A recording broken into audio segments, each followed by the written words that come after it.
మీరు అడగండి ఉద్దేశం మాకు అర్థమైంది, కానీ నిజంగా ప్రజాస్వామ్య వ్యవస్థలో అటువంటి పర్మిషన్లు ఇవ్వకుండా ఉండటం అనేది అది అన్డెమోక్రటిక్. మీరు అన్న దాంట్లో మీ సిగ్నల్ మాకు అర్థమైంది, కానీ జరిగిన పరిణామాలని అనుభవాలను దృష్టిలో పెట్టుకొని బాజీ గారు మాట్లాడుతున్న మాటలు అంతే తప్ప పర్మిషన్ ఇవ్వకూడదని కాదు. ఆ రకంగా చూస్తే మీరే ఇవ్వలేదు పర్మిషన్ మీ ప్రభుత్వ హయాంలో. ఒక్క టీడీపీ వాళ్ళనే కాదు, లెఫ్ట్ పార్టీ సిపిఐ సిపిఎం వాళ్ళు కూడా బయటకు వచ్చిన పరిస్థితి లేదు.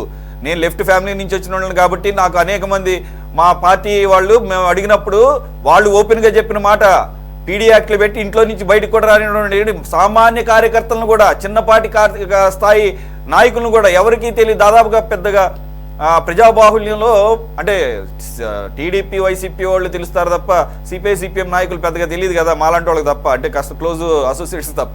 కాబట్టి వాళ్ళనే పీడీ యాక్టివ్ పెట్టి లోపల పెట్టారని నేను వాళ్ళ దగ్గర నుంచి విన్నాను. కాబట్టి మీ ప్రభుత్వ హయాంలో లేనటువంటి ఫ్రీడమ్ ఇప్పుడు మీకు ఉంది కాదంట్లా, కానీ ఆ ఫ్రీడమ్ని మీరు మిస్యూజ్ చేసుకుంటున్నారు. అందు గురించి బాజీ గారు మాట్లాడినారు తప్ప దాని ఉద్దేశం పర్మిషన్ ఇవ్వకూడదని. పరామర్శించాలి, వ్యతిరేకించడంలా నేను ఇందాక నా మాటలో చెప్పాను. పరామర్శించండి, వేలాది మందితో పని లేదంటున్నాను. 500 వరకు ఇవ్వడం గ్రేటే కదా. అసలు పరామర్శకైతే నాయకుడు కొంతమంది ఉంటే చాలు, 500 వరకు ఇచ్చారు, పర్లేదు కదా. మరి 10,000 ఎందుకండి మీకు? డైరెక్ట్ చెప్పండి. రెండో పాయింట్, మీరు ఇందాక అన్నారు కదా కాంగ్రెస్కి టీడీపీ అంటే భయం అని. బీజేపీని ఒక్క మాట అని మీకు భయం, జగన్మోహన్ రెడ్డి గారికి భయం, 11 సిబిఐ కేసులు 9 ఈడీ కేసులు ఉన్నటువంటి కేంద్ర ప్రభుత్వ సంస్థలు పెట్టినటువంటి కేసుల్లో ముద్దాయిగా ఉన్నారు కదా ఏమనగా. జగన్మోహన్ రెడ్డి గారికి భయం. ఒక్క మాట బీజేపీ అన్న మాట నోటెమ్మట రాదు, ఒక్క మాట మోదీ అన్న మాట ఆయన నోటెమ్మట రాదు, మీ నోటెమ్మట రాదు. మరి ఇప్పుడు కారణం ఎవరు? మద్దతు ధరలు ఎక్కువ నిర్ణయించేది కేంద్ర ప్రభుత్వమే కదా. ఒక్క మాట ఎందుకు మాట్లాడరు? ఎవరికంటే ఎవరికి భయం చెప్పండి. ఇప్పుడు ఎట్లా అంటే కాంగ్రెస్ పార్టీ పరిస్థితి అమ్మ పెద్దంటే అడుక్కునేది నీదంట. వీళ్ళు అడగరు, అడిగే వాళ్ళని అడగలేదు. సెంట్రల్ గవర్నమెంట్ లో ప్రతిపక్షం ఏది? కాంగ్రెస్ పార్టీ. ఆ రాహుల్ గాంధీ ఏం చేస్తున్నాడు సార్? నిద్రపోతున్నాడు పడుకొని బెడ్రూమ్ లో. జగన్మోహన్ రెడ్డి ఇక్కడి నుంచి పోయి జగన్మోహన్ రెడ్డి కార్యకర్తలు ఇక్కడికి పోయి ఢిల్లీలో ధర్నా చేయాలా? ఏం రాహుల్ గాంధీ గారి బాధ్యత లేదా? ఆంధ్రప్రదేశ్ లో ప్రతిపక్షం మీరే చెయ్యాలి, ప్రతిపక్షం మీరే చేయాలి. అందుకనే మా నాయకుడు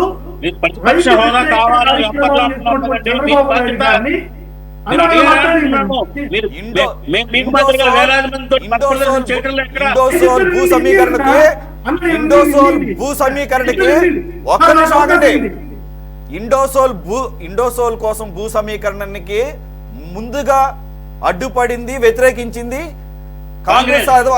షర్మిల గారు మీరేం చేశారు? నిన్న ఇండోసోల్ కి అనుబంధంగా మద్దతుగా మీరు ఆర్టికల్ రాస్తారా? అంటే రైతులు సంకనాకపోయినా పర్లా, మీరు మళ్ళీ చెప్తున్నారు ఎవరు పక్షాన్ని నిలబడాలని. అవినాష్ రెడ్డి గారి అనుబంధ సంస్థ, అవినాష్ రెడ్డి గారి గణేష్ ఎలక్ట్రికల్స్ దానికి అనుబంధ సంస్థ పోరాడే విధంగా ఇక ఏ పార్టీ కానీ ఆంధ్ర రాష్ట్రంలో పోరాడేటువంటి ఎక్కడండి బాబు? మాకేం కనపడలేదు, మీ పోరాటాలు కనపట్లా, మీ పోరాటాలు కనపట్లేదు సార్. పోరాటాలు మాకు ఎక్కడ కనపట్లా, పోరాటాలు కనపట్ల మాకు. రోడ్ల మీద లంపెన్ బ్యాచ్లతో, లంపెన్ ఎలిమెంట్స్ తో మీరు చేస్తున్నటువంటి తొక్కిసలాటలు కనపడుతున్నాయి, మీరు చేస్తున్నటువంటి తొక్కిసలాటలు కనపడుతున్నాయి, రాళ్ల దాడులు కనపడుతున్నాయి, చెప్పుల దాడులు కనపడుతున్నాయి, హెలికాప్టర్ల మీద దాడులు కనపడుతున్నాయి, లేకపోతే మిర్చి టిక్కేలు కొట్టేసి కనపడుతున్నాయి, లేకపోతే పొగాకు బేళ్ళని తొక్కేసి కనపడుతున్నాయి. మాకు పోరాటాలు కనపట్ల మాకు. అవును, ఇవన్నీ వీటి బాధ్యత ఎవరు వహించాలి? జడ్ కేటగిరీ మీరు తొక్కుకుంటూ వెళ్ళండి గారికి, జడ్ కేటగిరీ ఉన్నటువంటి జగన్మోహన్ రెడ్డి గారికి ఇప్పుడు నిజంగా సెక్యూరిటీని ఇస్తుందా? నిజంగా సెక్యూరిటీని ఇస్తుందా? మీరు మనసాక్షితో చెప్పండి. ఈ రోజు 1000 మందిని 15,000 మందిని 10,000 మందిని వేసుకుని జగన్మోహన్ రెడ్డి గారు తన బలాన్ని ప్రదర్శించాలనేటువంటి వాదన కాంగ్రెస్ పార్టీ చూపించడం అనేది అనైతికం. తెలుగుదేశం మాట్లాడచ్చు, తెలుగుదేశం మాట్లాడితే అది తెలుగుదేశానికి కనపడుతుంటే విగ్రహావిష్కరణ కోసం పర్మిషన్ తీసుకొని 74 కిలోమీటర్ల పాటు రోడ్ షో చేస్తానని కాదు కదా పర్మిషన్ తీసుకుంది. రోప్ ఎలా కడతారు? రోప్ పార్టీలు ఎలా కడతారు? 74 కిలోమీటర్లు రోప్ పార్టీలు పెడతారా? అర్థం లేకుండా మాట్లాడుతున్నారు. సొంత కార్యకర్తలు తొక్కిపాడేసి ఈడ్చి పారేసి పక్కకి ఈడ్చి పారేసి అదే విక్టిమ్ ని అదే బాధితుడిని ఇంటికి పిలిపించుకొని పరామర్శించింది కాక ఎందుకండి మాతో అన్ని చెప్పించుకుంటారు? ఎందుకు సార్ జనాల్లో ఇంకా ఎందుకు పల్సన పడతారు? జనాల్లో ఎందుకు ఇంకా పల్సన పడతారు? మీకున్నటువంటి మద్దతుదారులు, మీకున్నటువంటి ఓటింగ్ కూడా పోయే ప్రమాదం ఉంది, చూసుకోండి. వాళ్ళ మరణాలకి కారణమైనటువంటి చంద్రబాబు నాయుడు ఈయన జగన్మోహన్ రెడ్డి గారు ప్రశ్నిస్తారని వేరే ఏ కార్యక్రమం చేసినా సరే చంద్రబాబు నాయుడు చేసేటువంటి ఒక్క ముక్క పేపర్ చూడకుండా ఒక్క ముక్క మాట్లాడటం రాదు. ప్రశ్నిస్తే మేము కూడా ప్రశ్నిస్తే మేమే మద్దతు ఇస్తాం సార్. 8 రూపాయలు కాదు 12 రూపాయలు, 8 రూపాయలు కాదు 12 రూపాయలు ఏంటి? ఎవరు ఇవ్వాలి? ప్రభుత్వం ఇవ్వాలా? పరిశ్రమ ఎందుకు ఇవ్వకూడదు? ఈరోజు సిపిఐ నారాయణ గారు ప్రశ్నించారు, 4 రూపాయలు ప్రభుత్వం ఎందుకు కట్టాలి? పరిశ్రమల చేత కట్టించాలి. పరిశ్రమలేమో సిండికేట్ అయిపోయి మీ నాయకుడి కింద పెట్టుకొని అక్కడ చిత్తూరు జిల్లాలో పెద్దిరెడ్డి రామచంద్రారెడ్డి గారి కింద పెట్టుకొని మీరు మళ్ళీ ఇప్పుడు పరామర్శలు అంటారా? ఎవరికి తెలియదండి. పెద్దిరెడ్డి కింద ఏంది సార్? పెద్దిరెడ్డి ఏంది? పెద్దిరెడ్డి అధికారంలో ఉన్నాడా? పెద్దిరెడ్డి అక్కడ పెద్దారెడ్డి అక్కడ అన్నింటినీ మేడం ఒక్క నిమిషం, మనకు సమయం లేదు సార్, ఒక్క నిమిషం. మీరు అలాగే చేయండి. మీరు వేల మందితో ఇలాగే బలప ప్రదర్శన చేయండి. ప్రజల అమాయకులు కాదు. మీరు చదువుకున్న వాళ్ళు, మీరు ఇంజనీరింగ్ గ్రాడ్యుయేషన్ చేశారని నాకు గుర్తుంది. ఇటువంటి మీరు కూడా విఘ్నత లేకుండా ఈ రకంగా సమర్థించుకుంటా పోతా ఉంటే మీకున్నటువంటి ఆ 39% ఓటింగ్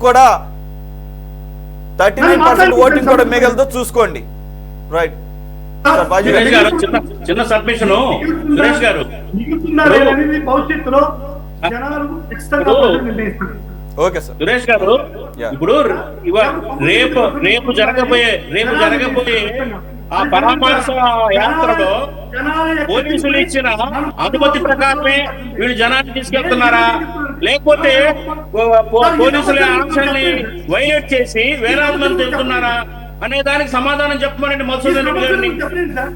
రేపటి సభలో ఏం చేయబోతున్నారు? పోలీసులు ఇచ్చిన రూల్స్ ని పాటిస్తున్నారా? సార్ బాజీ గారు ప్రస్తుతానికి ఉన్న ఇన్ఫర్మేషన్ ప్రకారం ప్రతి మండలానికి దాదాపుగా 15 నుంచి 20 కార్లు, ఇంకా కుదిరితే 100 కార్లు వరకు, దాదాపుగా 400 నుంచి 500 వరకు బైక్స్, ద్విచక్ర వాహనాలతో తరలి రావాలని చెప్పేసి పోగేస్తున్నారు. మరి డబ్బులు ఇచ్చి జనాలను తరలించినటువంటి పరిస్థితిని కనుక మీరు చూపిస్తే దానికి నైతిక బాధ్యత నేను వహిస్తా. జగన్మోహన్ రెడ్డి గారి ప్రోగ్రామ్ కి అందరూ అలా వస్తారని అంటలా, అందరూ అలా వస్తారని నేనేమంటలా, అందరూ అలా వస్తారని నేనేమంటలా. ఎలాగో లంపెన్ ఎలిమెంట్స్ ఉన్నాయి కదా మనకి, ఉదాహరణ కొద్దీ వచ్చే లంపెన్ ఎలిమెంట్స్ కొన్ని ఉన్నాయి కదా. చెప్పండి సమాధానం. అదే టార్గెట్ పెట్టి మండలానికి ఎంత మందిని జన సమీకరణ ఎందుకు చేస్తున్నారు? మీకు పర్మిషన్ లేదు. ఎందుకు తీసుకొస్తున్నారు? చెప్పండి. ఏ కారణం చేత మీరు ఇట్లా జన సమీకరణ చేస్తున్నారు? ఎలక్షన్ క్యాంపెయిన్ కాకుండా పరామర్శకి పోలీసులు మీకు అనుమతి ఇవ్వలేదు అంతమంది తోటి. మీరు ఎందుకు సమాధానం చెప్పండి. సమయం లేదు సార్. భాగమే, దాంట్లో డౌట్ లేదు. 3 పార్టీలు కలిపిపోతుంది, 4 పార్టీలు పోతుంది. తెలుగుదేశం కన్నా కానీ, జనసేన కన్నా కానీ మీరే జగన్మోహన్ రెడ్డి గారిని విమర్శిస్తున్నారు. జగన్మోహన్ రెడ్డిని విమర్శించాల్సిన అవసరం మీకు లేదు. మీకు దమ్ము ధైర్యం ఉంటే చంద్రబాబు నాయుడు గారిని విమర్శించండి, మోడీని విమర్శించండి. మీ బాధ్యత మీరు నెరవేర్చుకుంటా మా నాయకుడు నెరవేర్పిస్తున్నాడు. ప్రజల పక్షాన మా నాయకుడు